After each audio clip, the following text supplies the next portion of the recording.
folks, Ray from DCRainmaker.com. I've got here the Elite Drivo unit, and I'm doing a bit of an audio decibel test on it, and just to kind of give you a picture of how loud it is. Now, the audio in here on the microphone right now sounds a bit echoey, and that's because I'm using the microphone on the camera as opposed to a lav mic that I might normally use to my shirt, more for voice audio. And the reason I'm doing that is because if I use that lav audio, you're really not going to hear much of the trainer at all. So by using the camera audio, you'll hear that, but you also hear the echo of the cave. It is a cave, it's underground, it's like the perfect echo shape, so just keep things with a grain of salt. Down there we've got my nifty stoplight decibel meter. It's set for 70 decibels, which means that when I talk over 70 decibels like I am right now, it is yellow, but if I quiet up and go below 70 decibels, then it should go down to green. So you can see that right there. If it hits red, then all crap's gone down the crapper because that's like 90 decibels. So right now 70 decibels is what I consider so-so.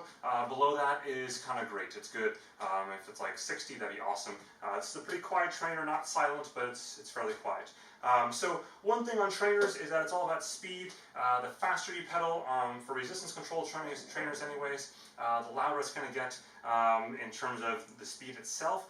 The actual power output has nothing to do with it. I could do 1,000 watts or 200 watts. It'll sound exactly the same if my speed is the same.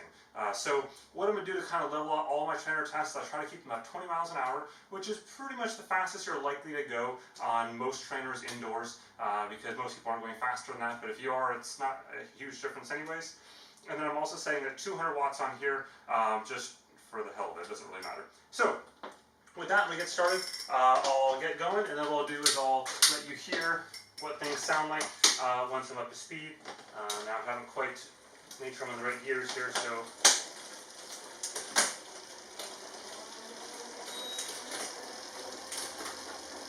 there we go. So right now I'm passing through 15 miles an hour.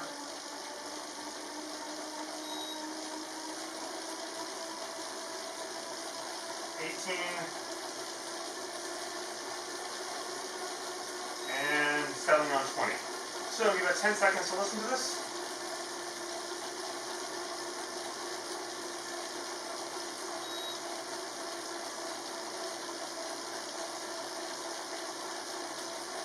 As you can see, it's fairly quiet. It's not too bad.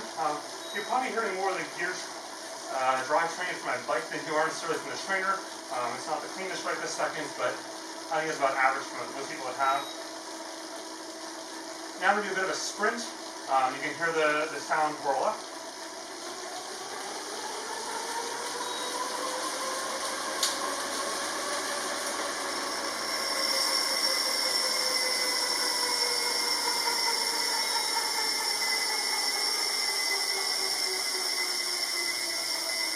And you can see there's a bit of that tone. It's like a very faint rumble, if you will, from the trainer. So it's not silent. In the past, Elite made some of those claims with other trainers that it's almost silent versus silent. They've actually said this is a little bit louder than those, but it's also more accurate. That's one thing I've seen really here with this trainer. It's deadly crazy accurate. Like, it's spot on. In my testing, they sent it out to a German lab independently that came back with certification within 1% accuracy, and I believe it from what I see thus far. It's pretty solid. So that's just a quick look at the sound levels on this unit. If you look down the bottom there, I've got a full in-depth review at that link down below. Up there, I've got more information about the traffic light and other trainer tests. And then go and whack that like button and the subscribe button so you get all the latest sports technology, goodness, and gadgets as soon as things come out. With that, thanks for watching.